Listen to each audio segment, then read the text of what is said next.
জীবন হলো অদ্ভুত এক যাত্রা, যেখানে প্রতিটি মুহূর্ত নতুন একটি গল্প থাকে। কখনো হাসি রঙে ভরে ওঠে, আবার কখনো দুঃখের ছায়ায় ঢেকে যায়। আসসালামু আলাইকুম, আশা করি সবাই ভালো আছেন। আমাদের এই ভিডিওটি দেশ এবং দেশের বাইরে যে যেখান থেকে দেখছেন তাদের সবাইকে ধন্যবাদ জানিয়ে শুরু করছি।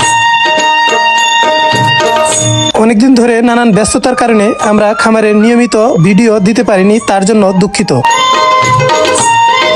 আলহামদুলিল্লাহ, দেখতে দেখতে আমার খামারের মুরগিগুলোর বয়স প্রায় 4 মাস প্লাস হয়ে গেল। হয়তো অল্প কিছু দিনের মধ্যেই ডিমে চলে আসবে ইনশাআল্লাহ। তাই আমরা এই মুরগিগুলোকে লেয়ার 1 ফিড দেওয়া শুরু করে দিয়েছি। আমরা টাইগার ফার্মি দেশি মুরগিগুলোকে একত্র পালন করেছি, আর এখন যেহেতু সামনে ডিমে চলে আসবে, তাই এই মুরগিগুলোকে আমরা আলাদা করে দিলাম। মুরগিগুলো থেকে আমরা 20 ডিম নিব, তাই আমরা 5টা মুরগির সাথে একটা করে মোরগ হিসাব করে রেখে বাকি মোরগগুলোকে আমরা খাঁচায় রেখে দিলাম, আর এগুলো মাংস হিসাবে বিক্রি করে দিব ইনশাআল্লাহ। যে মুরগিগুলো ভিডিওতে দেখতে পাচ্ছেন, এগুলা অরিজিনাল মিশরি ফার্মি এবং অরিজিনাল টাইগার, সেই সাথে কিছু দেশি মুরগি আছে, আর এগুলা থেকে আমি পরবর্তীতে বাচ্চা উৎপাদন করব ইনশাআল্লাহ।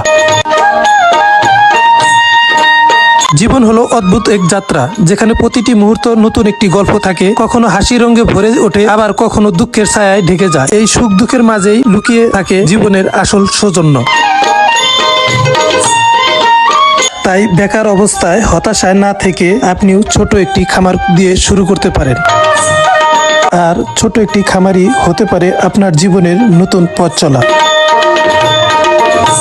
আমাদের এই ভিডিওগুলো যারা নিয়মিত দেখেন, লাইক কমেন্ট শেয়ার করে আমাকে আরো নতুন নতুন ভিডিও বানাতে উৎসাহিত করেন, তাদেরকে আবারও ধন্যবাদ জানিয়ে শেষ করছি। আপনারা ভালো থাকবেন, সুস্থ থাকবেন, আমাদের জন্য দোয়া করবেন। আল্লাহ তাআলা যেন আমাদের খামারে বারাকা দান করে।